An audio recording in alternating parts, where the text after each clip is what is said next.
Hello everybody. Today I'm going to be doing a small short video just talking about my competency reflection.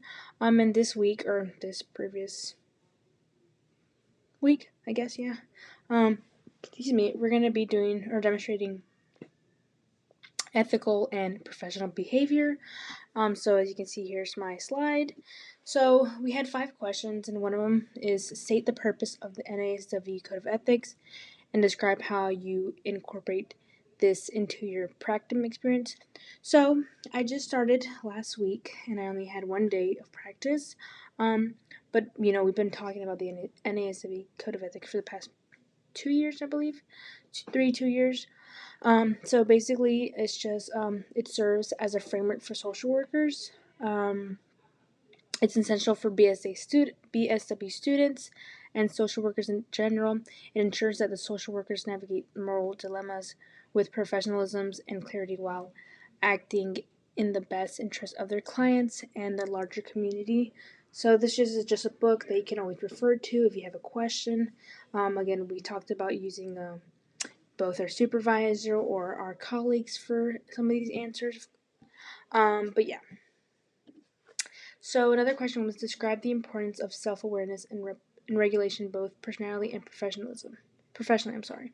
So I know you can't really incorporate both things sometimes in a situation, but it is important to also kind of split them up, just making sure you don't bring what is your attitude or your lifestyle from home back into your office or the practice. Just to follow the NASW Code of Ethics. So it says here, I have incorporated the NASW Code of Ethics as a student pursuing BSW by consulting it in various circumstances where I am uncertain how to proceed with work, equal access to proceed with my work. I'm sorry, what? Equal access to resources and services is important. I've always considered the moral ramifications of my choices to make sure that I'm giving clients competent and sympathetic support. And here's just a picture showing also self-awareness, just having the basics like mindfulness and meditation, reflective journaling. I know we talked about it in class, because we're working such long hours, and we kind of need some of this information for our the course project, kind of just having a journal to write down our initial thoughts of what we expect, what we don't expect, how to initially solve issues like this. But yeah. And so another question was discuss how you exhibit professionalism during your practicum experience. So again, always referring back to the NASW Code of Ethics. So by communicating professionally and clearly with clients, coworkers, and or supervisors throughout my practice, I demonstrate professionalism. Again, always referring to them. In some cases, when you have questions, because because they do know more than you in this case. Not trying to tell anybody that they're not trying or they don't know anything, but just again because we just started doing this service, it's always good to have like a second opinion in some cases. So again, I will always follow organization procedures, arrive on time, and I'm prepared to continue. And prepared. I continue my education to improve my abilities and keep up with constantly. I'm sorry, I cannot read. I continue my education to improve my abilities and keep up with the latest developments in social work. Again, always referring to the NASW Code of Ethics because something could change, or even going to the website itself, there can be some new information.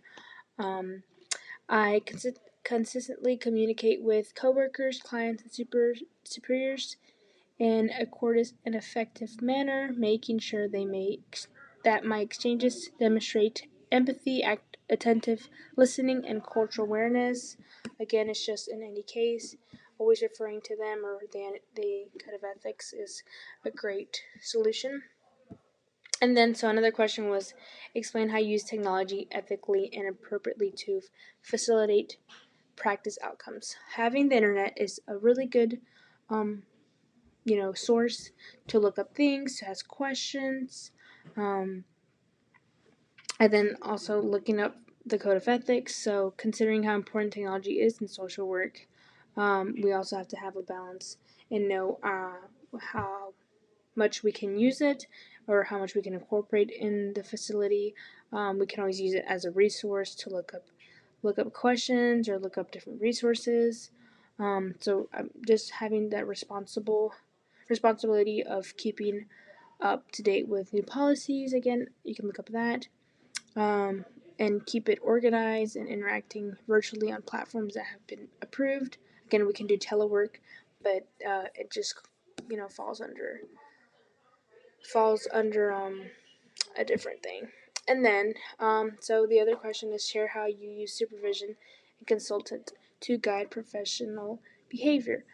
So, again, I've said it so many times, just going back to my supervisor, I can actively seek advice from my supervisor and other colleague students who may be more knowledgeable than I am in the situation of the ability of collaborate with them, because of the ability to collaborate with them. So applying the NASD Code of Ethics principle, developing self-awareness and self-regulation, exhibiting professionalism, using technology ethically, and receiving supervision and consultation. I can't even pronounce anything. Just having that is made possible in my practicum to experience, the best experience I can as a BSW student. Just preparing and fulfilling, and I'm so sorry.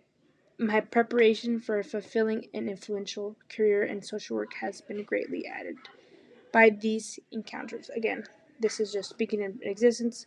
I just started my practice, but yeah, that's pretty much it. Thank you.